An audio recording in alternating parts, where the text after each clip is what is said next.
Hello, everyone, and welcome to this sponsored seminar, Steering the Ship, Adjusting Fermentation Variables to Influence Yeast Flavor Expression. My name is Joe Damgard with the American Homebrewers Association. Before we get started today, I have a few tips to share. First of all attendees have been automatically placed on mute to eliminate any background noise during the event. But you can always ask a question using the Ask a Question feature at the bottom of your screen. There's also a chat feature on the side of the screen. It looks like a lot of folks have figured that piece out, but make sure you're asking questions with that Ask a Question so everything's there for us at the end of the session to get to those questions. You can also vote up questions in that area with the arrow key on the side. If you have any connectivity issues during the seminar or you notice your video is lagging, there's a few things you could try. First would be a quick refresh, pause and play your video player. If you're still experiencing issues, you can lower your video resolution by hovering your mouse over the video player, clicking the gear icon at the bottom right. If that doesn't work, you can try putting your video in compatibility mode. To do so, click on the link at the bottom left underneath the live stream that says Get Audio Video Help. From there, you'll be prompted with some information about compatibility mode and how to activate it. Last but not least, we are recording this session. It will be available directly after we finish here today at this very same link if you want to revisit. That's about it for me. I'm going to hand it over to Jose from Fermentis. Jose, why don't you go ahead and take it away. Thank you, Joe, for the introduction. I wanted also to thank the BA and American Homebrewers Association for putting actually HomebrewCon online so fast. So I work for Fermentis, and I'm the regional sales manager for the east of North America. And once you have on the screen the title of this presentation, and I'm going actually to start by a few corporate slides because this is a sponsored lecture. So as you can see on the screen, let me check if my pointer, okay, my pointer is here. So Fermentis is a business unit of a company called LeSaf, and LeSaf was founded 167 years ago, and it all began with the production of grain alcohol and a distillery in 1853 in the north of France. Then later, in 1872, we started to produce fresh baking yeast. And in 1923, we started to produce malt. So that was not like a choice straightforward, but actually at that time, the alcohol distilling business was not doing so well. So we said like, hey, well, let's open a malt house and make malt for brewers. Half a century later, in 1972, we bought a company called Full Springer, who specialized in yeast extracts for the food flavoring and animal care industries. And that was the beginning of, I would say, diversification and internationalization. And today, LeSaf, it's a key leader, a global key leader in virtually every sector that involves fermentation. So what we do is we produce yeast for many applications. So today the group has around 10 business units, and I will just mention a few ones. I will start at the baking business unit called Rifestar in the United States that produces yeast to make bread. There is also the leaf business units that produce yeast used to make biofuels. I will mention as well BioSpringer, which is a business unit actually that works with the culinary industry to produce natural flavor enhancers based on yeast extracts and derivative yeast products. And you can see here also Fermentis, the business unit I work for. So at Fermentis, we work for the fermented beverages such as beer, wine, spirits, cider, to mention a few ones. And our vision is to be the obvious choice for beverage fermentation. And being a business unit of the group LeSaf allows us to have access to state-of-the-art R&D and production facilities. So what I want to say there is that there is not somewhere producing yeast in a shed somewhere in the forest. It's really state-of-the-art facilities.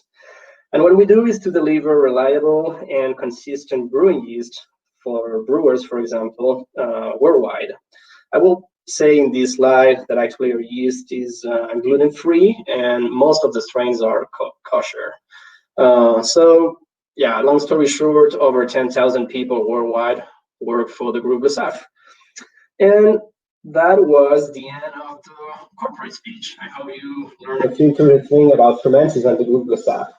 But going back to this presentation, which the title is Steering the Ship, and by ship we mean yeast, adjusting fermentation variables to influence yeast flavor expression, I thought it was better and needed actually to start with some bases and check like what the theory says about yeast flavor production.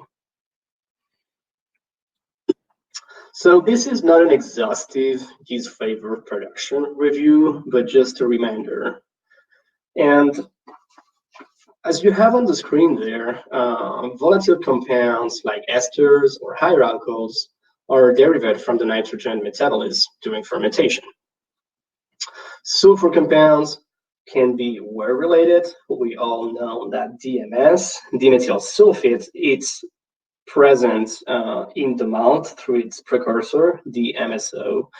But also some sulfur compounds can be produced during the fermentation, such as sulfur dioxide, which has like a drying and struck match aroma, or hydrogen sulfide, which smells like rotten egg, and it's the sulfur compound that I guess we are the most familiar with when something doesn't go as planned in the fermentation.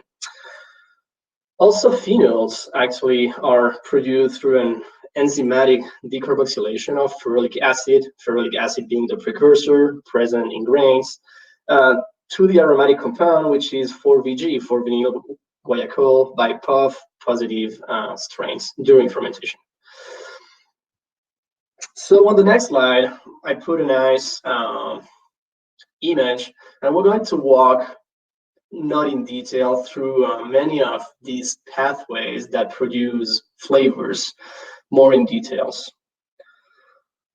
So follow the pointer as we walk through the pathway, and I'm not going to go really in depth on explaining how we move from one component to the other. It's not the idea of this presentation, but rather like highlight which components are important and like how they impact the creation by yeast of different flavor compounds. So first thing first, in front of the screen, you have a yeast cell here, and it's a budding cell. Like you can see the daughter cell appearing here. And the yeast, during fermentation, what the yeast is doing, it's converting sugar into ethanol, releasing CO2. So I would say that the first step, it's moving sugars into the cell. And as we know, the beer wort has different kind of sugar, very little glucose, very little fructose, a bunch of maltose, and some maltotriose. So these are complex sugars that need to be broken down into simple sugars like glucose and fructose into the cell. And when they are into the cell, they follow something called glycolysis happen, which is the metabolic pathway in the cell that converts sugar into energy, so basically into pyruvate that you can see here. And later pyruvate gets transformed into acetaldehyde, acetic acid, and acetyl-CoA. So I underline in black acetyl-CoA and pyruvate because these two components are central in the yeast metabolism. So you can see that, for example, from acetaldehyde, like we produce ethanol that then get excreted out of the cell into the media. But also, I will explain in a few seconds how we move from acetyl-CoA to different esters. So pyruvate and acetyl-CoA are key cell components in the metabolism and in the yeast. And depending how available for different pathways I make acetyl-CoA available, I can kind of modulate the esters I'm producing. So I'm going to leave the ester production there for a second. Like that, we can move from the right of the slide to the left. So jumping on the phenols, I said ferulic acid, it's present in the wort, it's present in the grains such as barley, but in a higher concentrations in grains like wheat or rye. So POF positive strains, strains that possess this gene, are able to decarboxylase the ferulic acid into a very aromatic compound called 4-VG, 4-vinyl glycol, which we know as a phenol. And actually these compounds have, we describe them in aromas like clove or medicinal. So this is very important because a strain that don't have the gene, the POF positive gene, so it's a POF negative, will not be able to produce phenols. And actually, how do we modulate phenol expression by a strain into the beer? First thing first, you need to get the right strain with the right gene to produce phenols. But also, as I mentioned, we need ferulic acid into the wort. So the more we have, to some extent, the more phenol the strain will be able to produce. So that's why, for example, for wheat beer, we use a lot of wheat grain into the grain bill because we want a lot of ferulic acid, and to some extent the same thing with some saison recipes. So during mashing, a lower temperature mash, like around 105, 120 Fahrenheit, will promote ferulic acid extraction from the grain to the wort, to then later allow the strain to produce 4-VG. So on this side of the slide, you can see different kind of sulfur compounds that I mentioned in the previous slide. And as I said, some of them are present in the wort, and others actually can be produced by the strain. So I am not going to go into the details of how the like sulfate reduction pathway work. And we have realized through research that actually sulfur production compounds by yeast are strain dependent. So some strain will produce a lot more than others. And what we want to do in a strain that has a tendency to produce more sulfur compounds is to minimize its production. And we can do that by avoiding an excessive growth of the yeast, for example, and also to trying to avoid any kind of stress to the yeast. So, for example, fermentation under pressure or at very cold temperature can be stressing for the yeast. That's why when we brew lagers, we know that lagers, beers have to some extent sulfur present into the beer that we can taste. So moving to the left of the slide here, you can see that actually the yeast, of course, need nitrogen to work, and the yeast get that nitrogen, those amino acids from the wort, and then brings them into the cell. So with the amino acids, we make aldehydes, and then we make higher alcohols. So when I'm talking about higher alcohols, I'm not talking about all flavors based on what the BJCP guideline says. I'm just saying that like a higher alcohol is actually an alcohol that has more than 2 carbons. So we're talking about long chains alcohols that have very flavor active, because ethanol is the simplest alcohol we have, and as you know, doesn't smell a lot, doesn't have a lot of aromas. So that's to say that from nitrogen, we're going to produce higher alcohols. And things here get interesting because how can I modulate higher alcohol production by yeast? I can do a few things. We all know that actually higher fermentation temperature and a lot of oxygenation can make the yeast to produce a lot of higher alcohols. So we're accelerating the yeast metabolism with a higher temperature, with more oxygen, and then we're producing a lot of these components. But here things get interesting because you can see that from a higher alcohol that's still in the cell, because remember that all the components are produced into the cell but then excreted. But the higher alcohol that is into the cell, it can be esterified with acetyl-CoA available into an acetate ester and then excreted. So first thing first, I need to produce higher alcohols that can be excreted into the media or not, but that can be esterified with acetyl-CoA to produce acetate esters.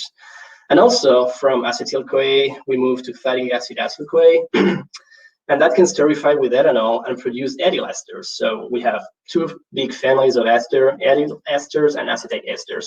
But you can see that in both cases, before I need to have higher alcohols to have acetate esters, and before having ethyl esters, I need again acetyl-CoA available and ethanol available. So how can I modulate, or what do the theory says about ester modulation by a strain? The theory says actually that if we increase the pitch rate, we're going to produce more esters. And also fermenting at a higher temperature, I'm going to produce more ester as well. But the key here for ester production is to make acetyl-CoA available, to have this esterification going on here and this esterification going on that side. So that was the theory. Now we're going to move to some real-life trials that we have done at Fermentis. And I'm going to talk first about what we call the baseline, which is a picture of all our strains in standard conditions. And standard condition, you will see it's the key, actually is very important. So okay, I can see the slide now. There is still some lag.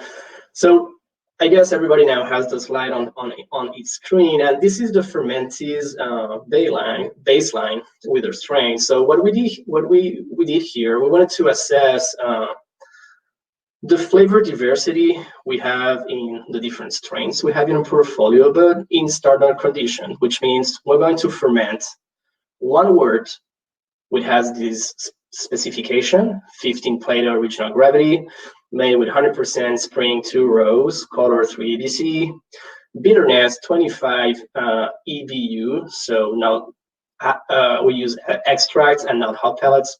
The pitching rate was 50 grams per hectoliters, and fermentation temperature was 73.4 Fahrenheit from the beginning of fermentation to the end of fermentation.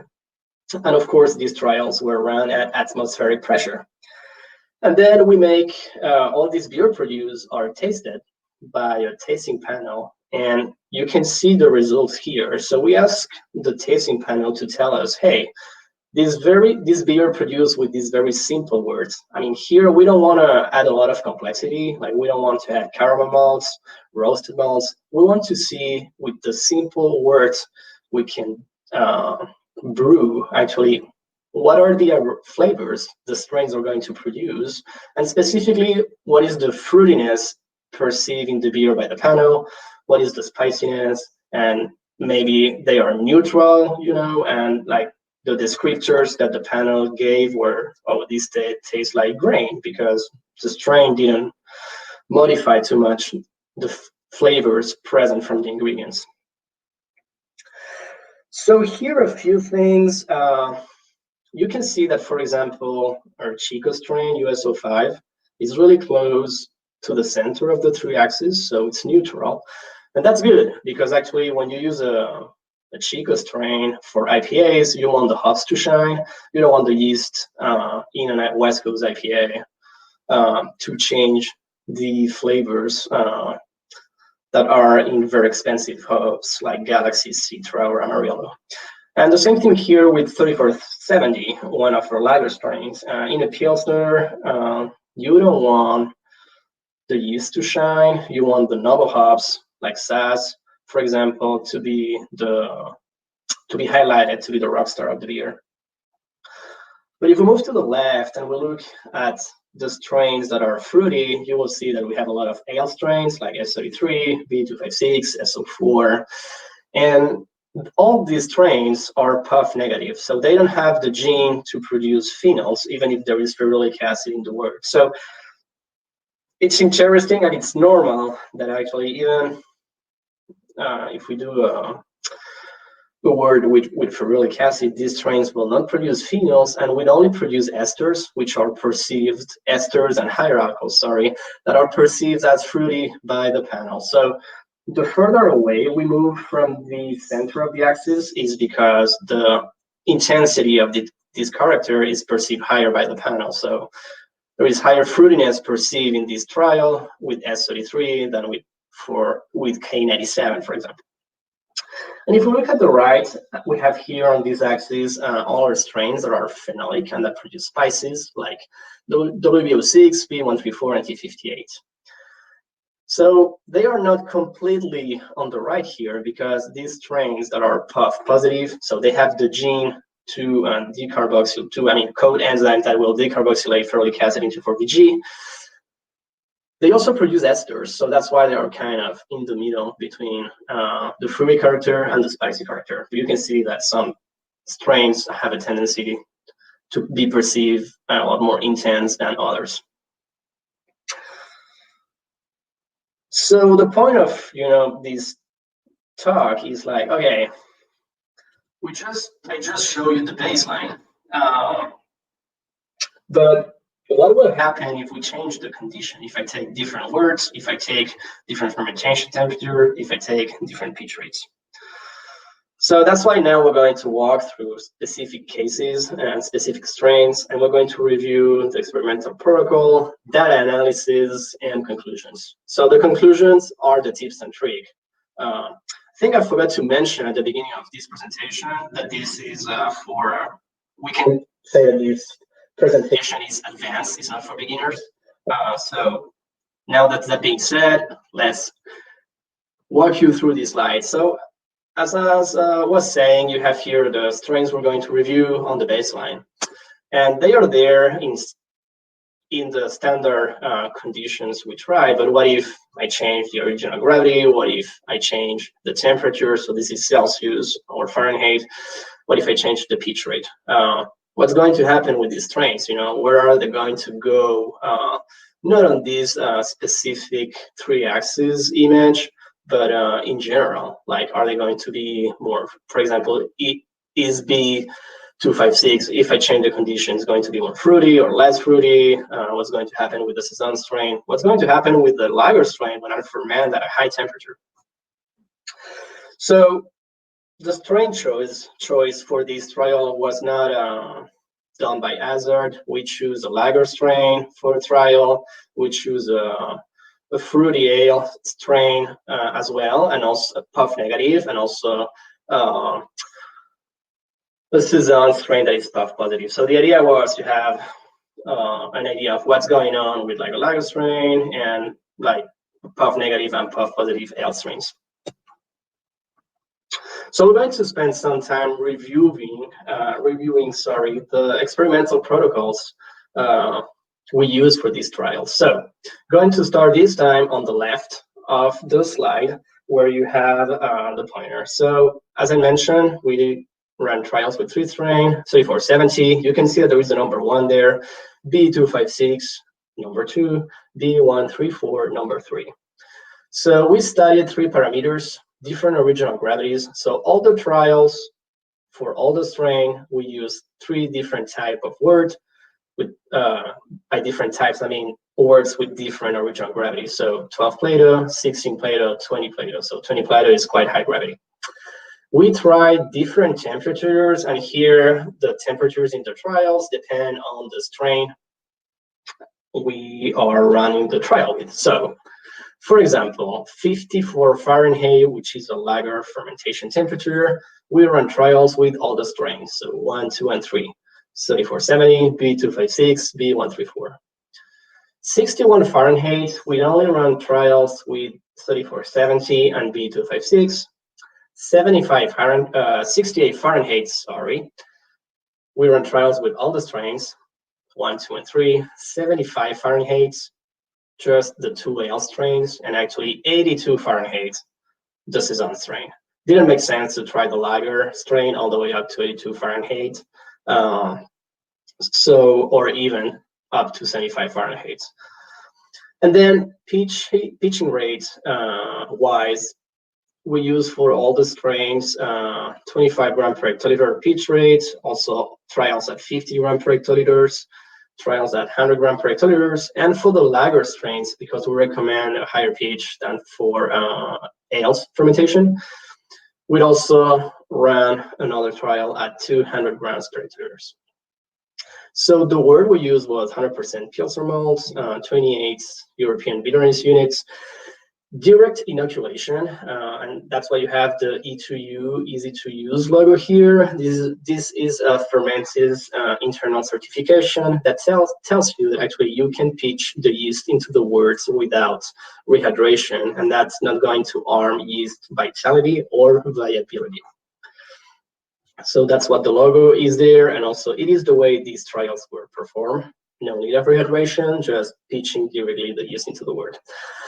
So I get the question very often, and that's why I put this to clarify. So fermentation in these trials are run from start to finish at the temperatures you see here. So if this trial was run at 54 Fahrenheit, it was from pitching until fermentation was complete, and the same thing here at 82 Fahrenheit and all across the board. The idea in these trials is to see how the strain will perform in a controlled environment, and if, for example, we do a diacetyl rest and warm up the beer, or in the case of the saison, we let it free rest, that will add a lot of complexity to the trial, and what will be harder actually to assess flavors production, what happened if like the flavor production happened because of the change in temperature and at that specific time, or something else. So in trials, we try to keep things as simple as possible, and they are not. So that's why temperature from start to finish, it's unchanged. So again, these trials were performed at atmospheric pressure, and the batch size was 50 liters. So after we run the fermentation, we analyze the fermentation performance, so how long the fermentation took, how much alcohol I produced. This is striked out because we're not going to review that data in this presentation. This is about flavors. But actually, we're going to have an in-depth look at the volatiles profile of each trial. And for that, we run a high-performance liquid chromatography on the beers produced, which allow us actually to separate and quantify compounds present in the beer. And also, we're going to talk about sensory analysis. So our tasting panel taste all this beer produced in these trials and actually characterize the beers for different components, like for example, the fruitiness perceived, how floral the beer was, phenolics, and so on.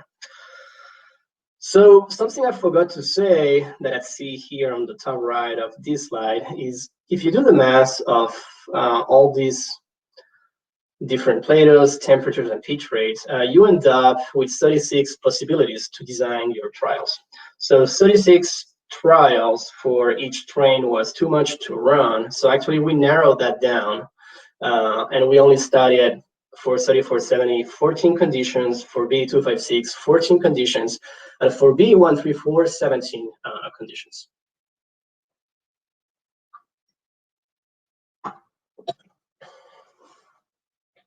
So you can see here on this slide, Fermentis beer panel.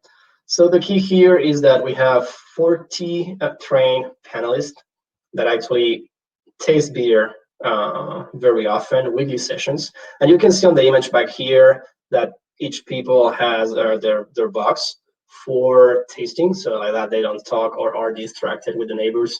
The picture was taken a day where I guess there was some marketing stuff going on, because you can see a picture camera on the table and so on. So it was a little bit crowded that day. So the tasting panel actually complete charts like the ones you have on the right of the slide. So they have to put an intensity on a descriptor, fruity. So they have to put an intensity from 1 to 8. And that's how it works.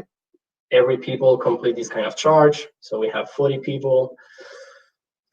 And the thing here is that the tasting, of course, all the samples are random. They are not assigned to a specific taster. And the tasting is completely blind. So we don't do triangular tests or that kind of things. People get a few glasses that have a code on it. They don't know what they were tasting. They just have to taste something, complete the chart, and then submit back the chart to the sensory analysis manager. And then we take the charts, we process the information, we use statistics tool, and you will see the results later. So when we run these kind of trials, we produce a lot of information. But when I say a lot, it's like a lot. So what you have on the slide there is actually a screenshot of just part of the results of one of the trial with our strains. And you can see that it's crowded. And when we try to look at conclusions, how parameters like influence is flavor expression, you run your trials and then you get all this information. You sit down and then you are like, what I am looking for? The answer is, I am looking for a needle in a haystack. So it's a good thing that actually we have really smart people that can process all that data and actually drag some conclusion out of the trials.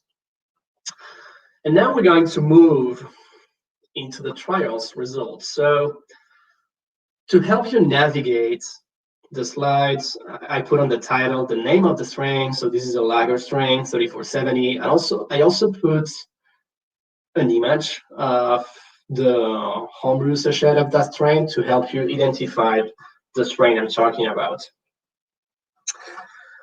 And let's start. So you can see here that we have the results for the 14 conditions studied, C1 up to C14, for all the higher alcohols produced. And on the y-axis, we have a scale from 0 up to 2.5, and this is in flavor units. So what are flavor units? It's a way to express the concentration of aromatic compound. And 1 means that the aromatic compound, for example, amyl alcohol in green here. Let me take a better example. So I'm going to talk about condition C5 and isoamyl alcohol. So in condition C5 and for isoamyl alcohol, which is a higher alcohol that smells like candy banana, we can see that this compound is present up to 1. So that means that it's present at a threshold level. 1 means that that compound is present at threshold level. If you see a bar going up all the way to 2, that will mean that that compound is present at 2 times the threshold level. And the threshold level means that actually 50% of the people in the room will be able to pick up that aroma in the tasting, and 50% of the people will be blind to it. So that's why in a flavor production, when we do these trials, we take the concentration of the compounds divided by the threshold, which give us the flavor units, and we only pay attention what is above 1, because it's what you should be able to taste. What is under 1, like pretty much everyone will be blind to those aroma during tasting.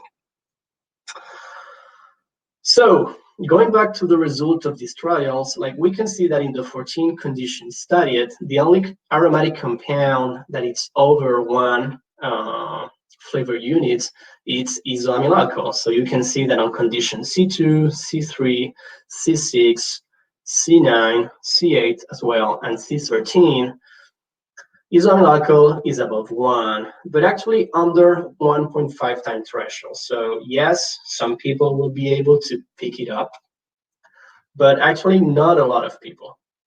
And when we review the data, we can see that actually, yes, isoamyl alcohol is the most important alcohol produced through all the conditions.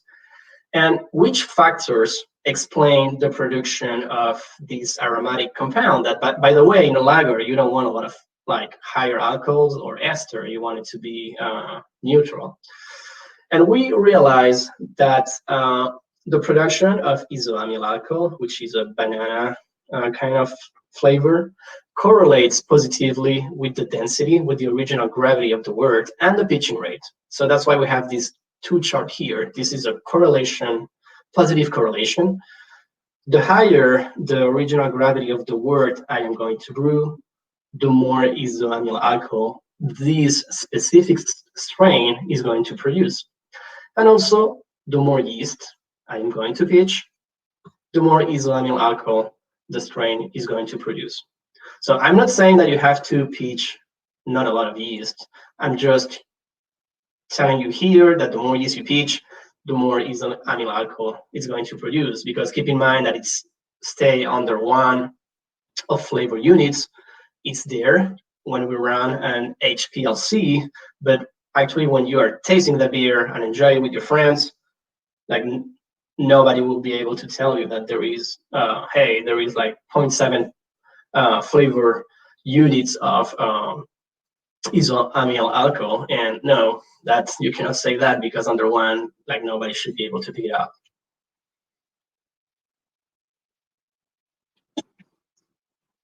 So let's review now the esters produced by 3470 in the 14 conditions studied. And actually on this slide, I had more room. So down here, I put what the conditions are. And you can see, for example, C1, it's 16 original gravity, fermented at 54 Fahrenheit with a pitch rate of 5 grams per hectoliters, and so on. So for the one of you that had a chance to review these before the presentation, you knew beforehand what the conditions are here. But again, here, when we look at the ester produced by these strains, you can see that there is just a few things above one flavor unit, and that is isoamyl acetate. So if you follow the presentation, I said before that you need to produce higher alcohols that are going to be esterified with acetyl-CoA into acetate esters. And we saw on this previous slide that actually this strain produced a lot of isoamyl alcohol. So it's not surprised to see that when we analyze the esters, like we see isoamyl acetate. And the other ester produced by this strain is ethyl hexanoate. And ethyl hexanoate, it's like red apples, like an anised aroma. And as the slide says here, ethyl hexanoate and actually isoamyl acetate are the more important ester produced by 3470. But you can see that in both cases, they don't reach even 1.5 time threshold. So we can say that they have a minor impact in flavor expression. And for example, we have in the condition studied, we had a peak here in condition C13, and the original gravity was 20 Platos, so kind of a warmer fermentation temperature, 61 Fahrenheit, and a very low pitch rate.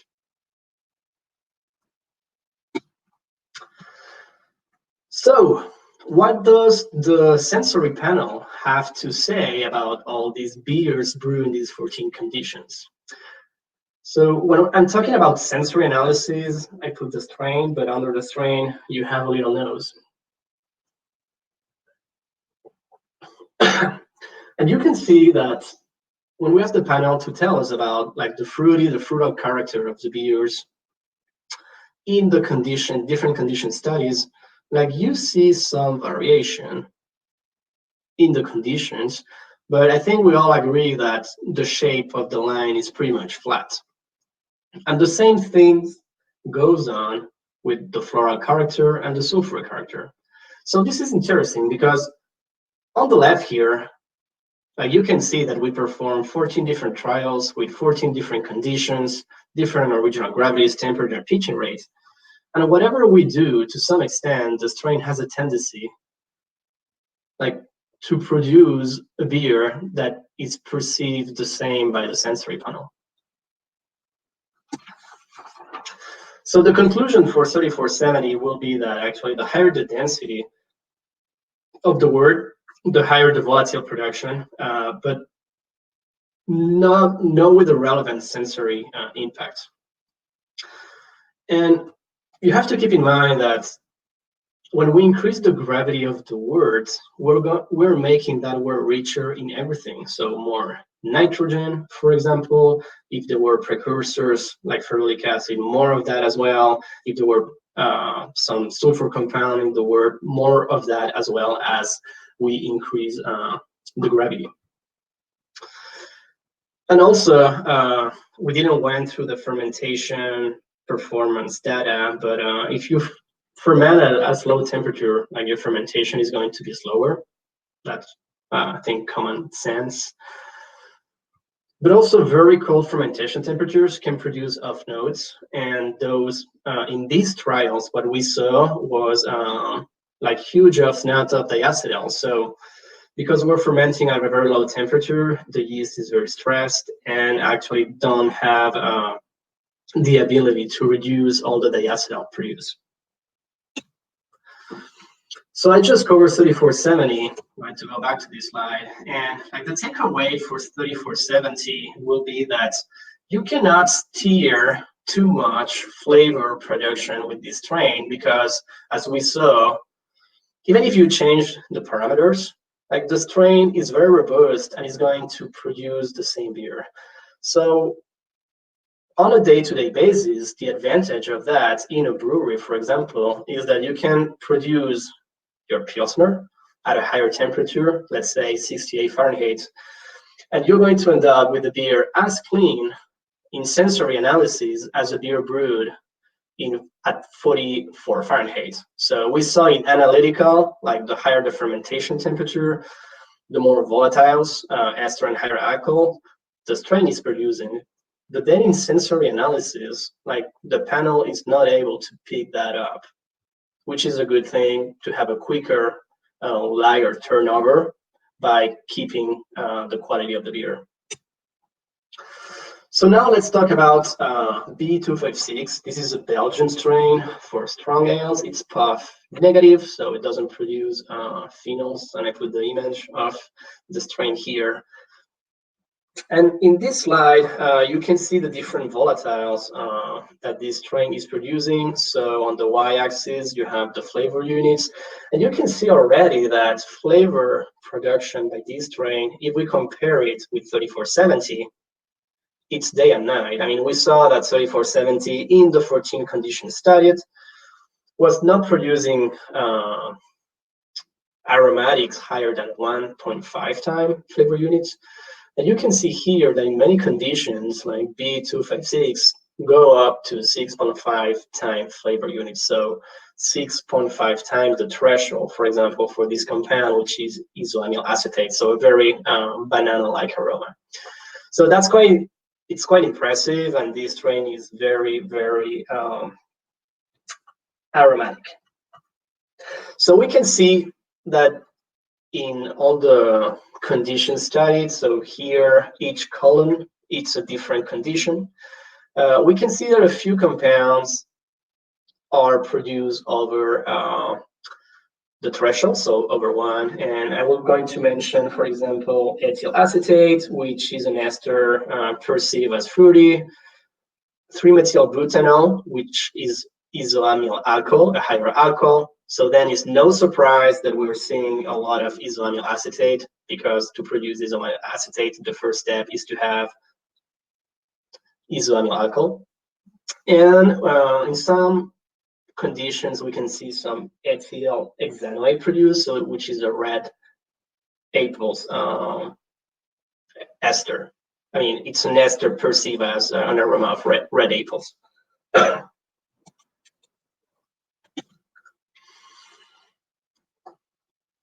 So to summarize some of the information we raised from the trials, I came up with this slide that it's a synthesis of data coming from HPLC analysis, but also sensory. And I'm going to go from the right to the left of the slide. And as I said, I've been repeating this quite a few times, and it's very important. What we see in this trial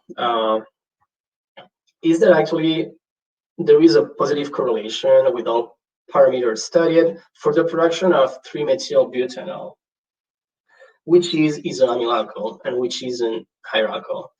And if we make acetyl-CoA available, we can sterify this guy to produce a lot of isoamyl acetate, which we saw this strain can produce quite a bit. And also, I mean, not from 3-methylbutanol, but actually thanks to acetyl-CoA available and alcohol, we can produce also other esters like ethyl acetate and ethyl hexanide. But here come the interesting stuff, because B256 is a strain that actually you can really steer where you want to go.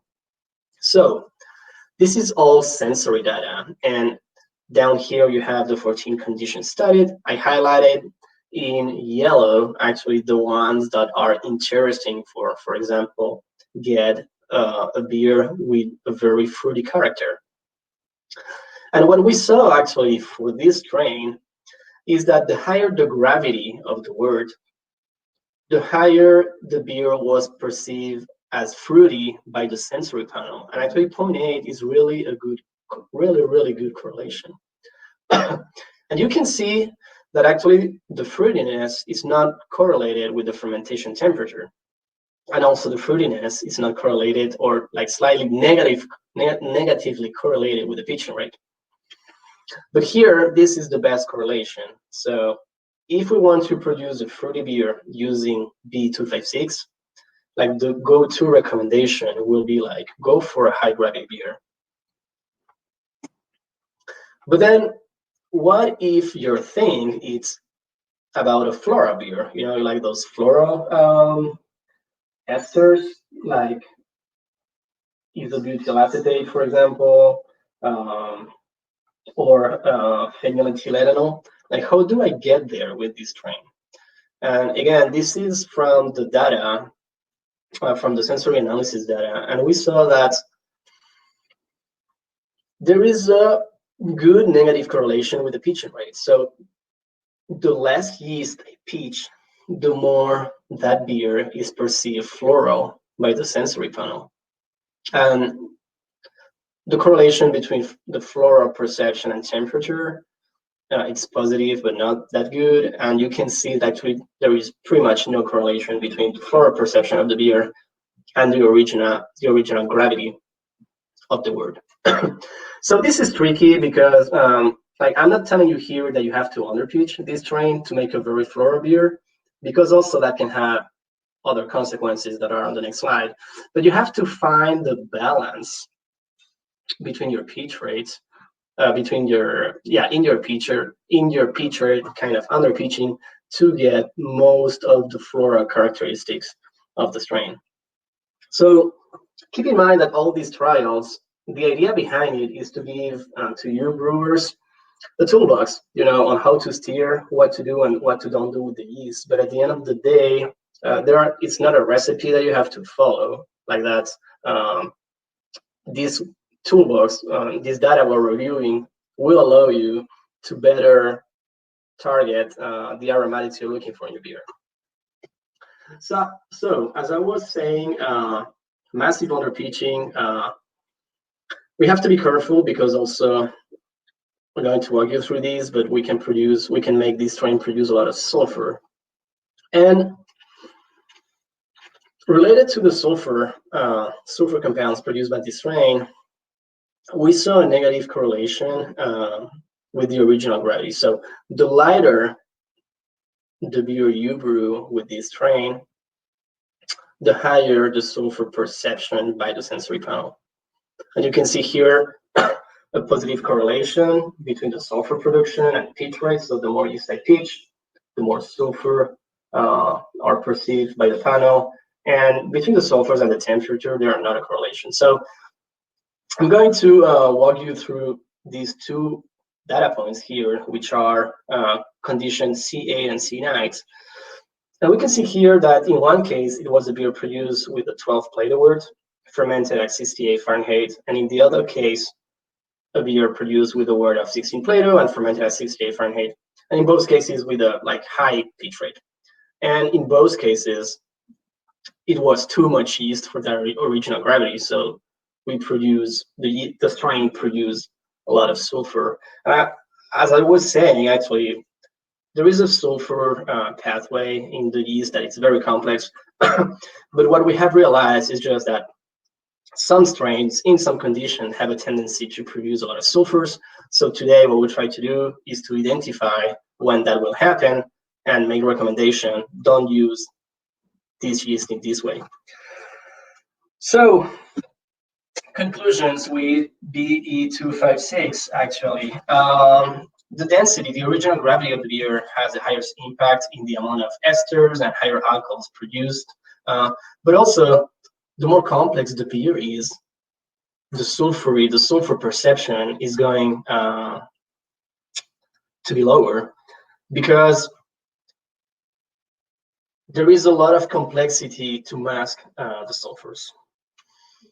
And also, the temperature, of course, had high impact in the fermentation times and the acid levels. So we didn't review this data, but also what we did see is that a higher fermentation temperature is going to allow the strain to produce more higher alcohols and esters.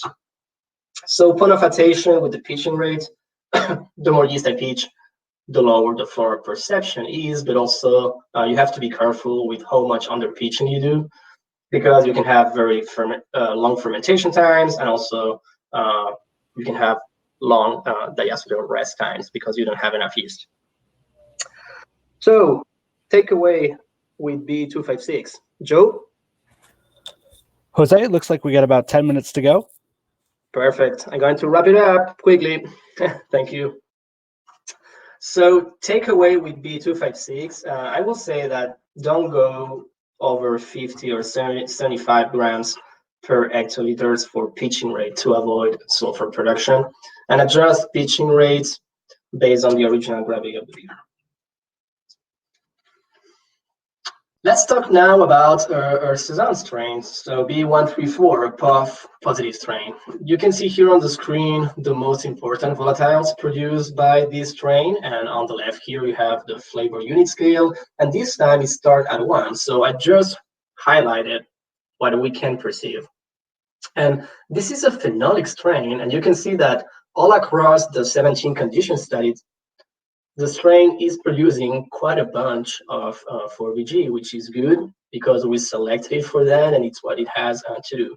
But also, with 4VG is producing ethyl acetate, which is a fruity ester, 3-methyl-butanol, which is isoamyl alcohol, so a banana aroma, is producing ethyl butanoate, which is a tropical perceived ester, isoamyl acetate, like more banana aroma, and ethyl hexanoate.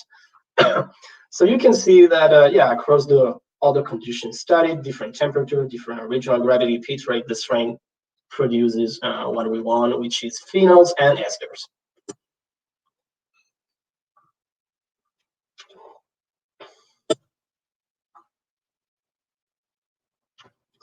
The slide is not moving.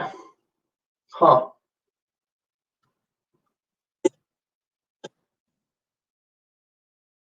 Yeah, Joe, can you hear me? Oh, let me. Okay, here we go. Sorry. So this is more of the same as I said before. This strain produced 4VG all across the condition studies. I put this slide here because, interestingly, also this strain has a very strong power to reduce the diacetyl. Like when we ran HPLC in all the trials, the diacetyl levels were below threshold, which is really good.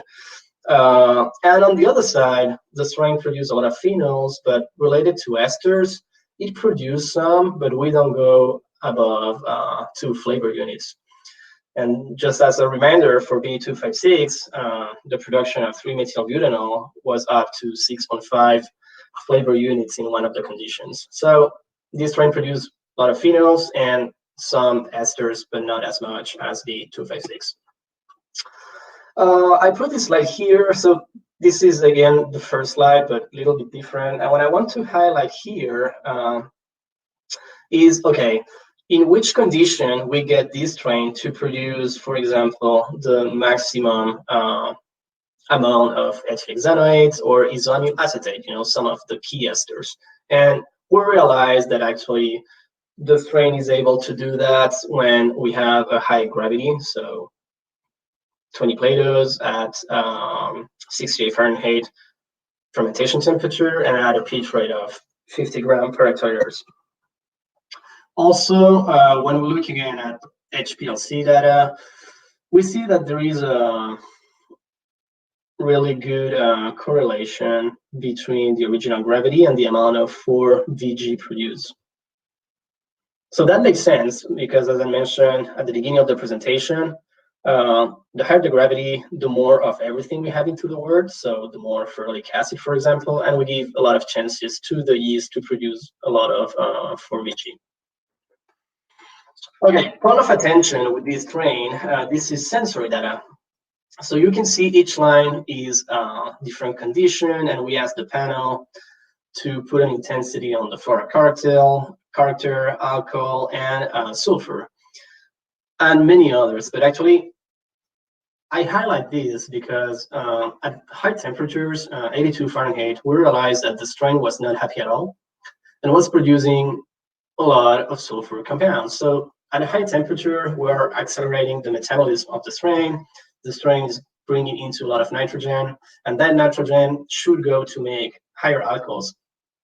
But things are going so fast that the strain is producing too much, is bringing in, too much nitrogen, and some of those go to make sulfur compounds. So conclusions with this strain will be that actually, again, the density has the higher impact in ester production, in phenolic component production, in higher alcohol production. And of course, the higher the density, the lower the flavor perception, because the beer get more complex and all of those flavors can hide behind the complexity of the beer.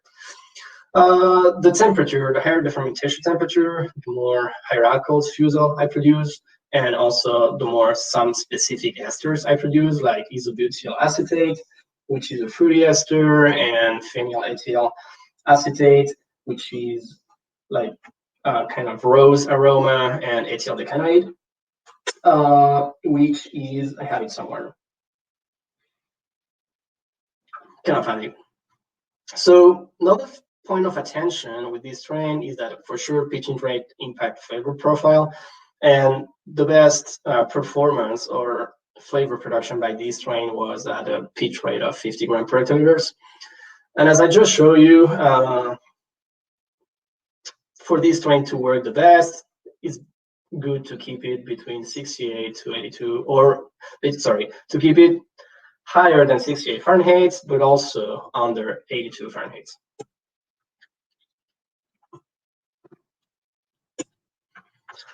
And that was it. Thank you.